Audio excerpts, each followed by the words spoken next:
6:52, time for the morning sprint. Following last night's State of the Union, the President and First Lady are Badger State bound this morning. The pair will be visiting Superior to talk infrastructure. Democratic Congressman Mark Pocan will be joining the pair for the visit. President Biden had more than infrastructure to discuss at last night's address. Highlights from that are all up on channel3000.com. The United Nations General Assembly will vote on a resolution this afternoon demanding that Russia immediately stop using force against Ukraine and withdraw its military forces.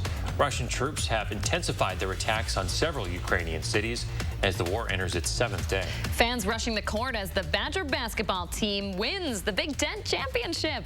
It was a close game with a nail-biting finish. Did you catch this? With 9 seconds left, Purdue's Jaden Ivey tying it up at 67, but the Badgers answering right back right there. Chucky Hepburn banking the game winner. It's the second time in 3 years the Badgers are Big Ten champs with that 70-67 win.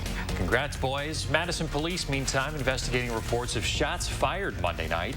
An off-duty police supervisor reported hearing the shots near Milwaukee Street in East Washington just after 9:30. The supervisor reportedly saw vehicles speed away from the scene. Responding officers, though, did not find any shell casings or damage. No injuries have been reported. There will be a police presence this morning at Memorial High School after 3 threats were made against the school in the past 2 days. Yesterday morning, the school was put on a brief lockdown after an anonymous call was made to 911. Then, in the afternoon, staff received a call indicating a threat outside. That prompted a lockout at Memorial and neighboring Jefferson Middle. All threats were not found to be credible. This is interesting. Students from New Century Charter School out exploring shipwrecks on Lake Mendota. The idea started when a teacher was asked to test out a game through PBS Wisconsin about shipwrecks in the Great Lakes.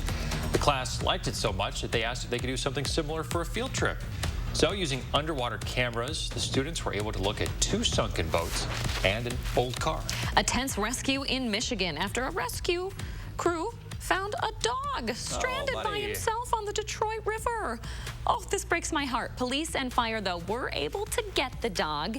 She was standing on a piece of floating ice. Officials say the dog was newly adopted when she got away from her owner and somehow got into the river. Oh, poor gal. She is okay this morning. Oh, happy ending. Good to hear. Federal Reserve Chair Jerome Powell will speak to Congress today and tomorrow. The central bank has signaled that several interest rate hikes are on the way this year.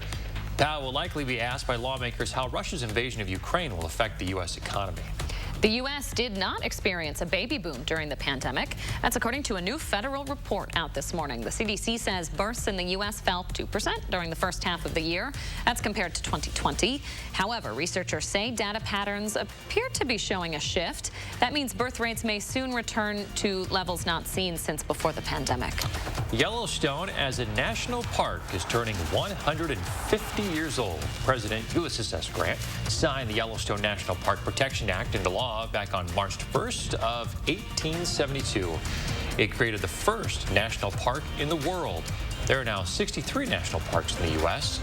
The park is spread across 3 states. 96% of it's in Wyoming, 3% in Montana, and 1% in Idaho. Baseball parks across the country will be empty on March 31st on what was supposed to be opening day for the 2022 season.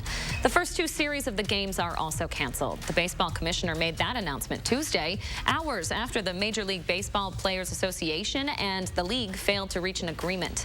No new negotiations are scheduled right now.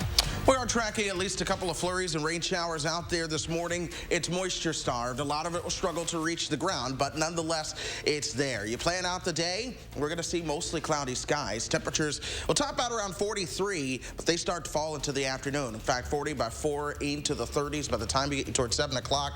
We'll go all the way down to 19. 31 tomorrow, 40s for your Friday, 56 on Saturday with rain and thunder, a chance of snow Sunday night into Monday. Chris Reese, thank you very much. Thanks for joining us this morning, folks. Have a great Wednesday. We'll see you right back here tomorrow morning.